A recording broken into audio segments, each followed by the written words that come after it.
예, 급성장한 유명 화장품 회사 네이처 리퍼블릭 대표의 행태는 회사 이름처럼 자연스러운 것은 아니었습니다. 100억 원대 해외 원정 도박을 한 혐의로 교도소에 수감 중인 네이처 리퍼블릭 대표 정운호 씨는 자신의 항소심 변호인으로 부장판사 출신 최모 변호사를 선임했습니다.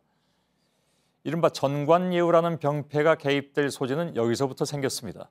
이 최 변호사가 자신에게 유리한 판결을 이끌어낼 수 있었다고 믿었던 것이죠. 그런데 정 씨가 항소심에서 실형을 선고받자 최 변호사에게 사건 착수금 20억 원을 돌려달라고 요구했습니다. 이것을 거절한 최 변호사는 오히려 이 과정에서 정 씨에게 폭행까지 당했다, 이렇게 주장하고 나섰습니다. 최 변호사 측은 또 이 정운호 씨가 법조 브로커를 통해서 재판부에 구명 로비를 했다고 폭로를 했고, 여기까지는 저희가 어제 보도를 해드렸습니다. 그런데 이번에는 정 씨 측이, 즉 정운호 씨 측이 반격에 나섰습니다. 오히려 최모 변호사가 먼저 보석이나 집행유예를 시켜주는 조건으로 수십억 원을 요구했다는 그런 내용입니다.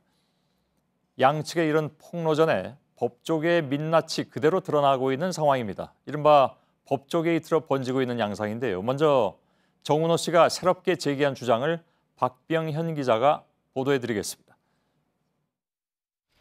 네이처 리퍼블릭 대표 정운호 씨가 최모 변호사에게 지불한 수임료는 50억 원으로 알려졌습니다.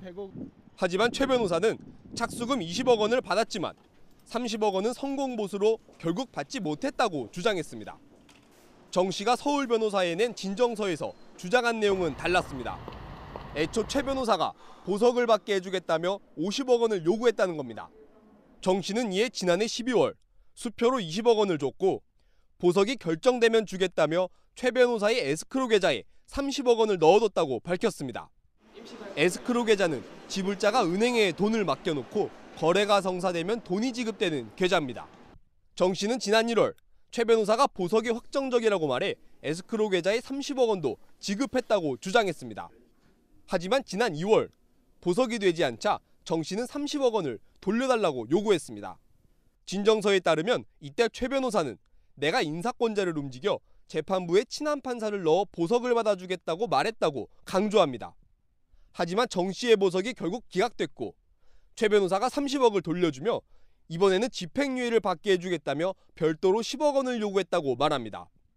하지만 정 씨 측의 또 다른 변호인들은 부장판사 출신이라도 재판부 인사권에 영향을 줄 수 없다고 설득했고, 정 씨는 지난달 3일 최 변호사에게 사임을 요구하며 10억 원을 돌려받았습니다. 부장판사 출신 변호사가 정관예우를 언급하며 수십억에 달하는 수임료를 받았다는 주장이 제기돼 파장이 커질 것으로 보입니다. JTBC 박병현입니다.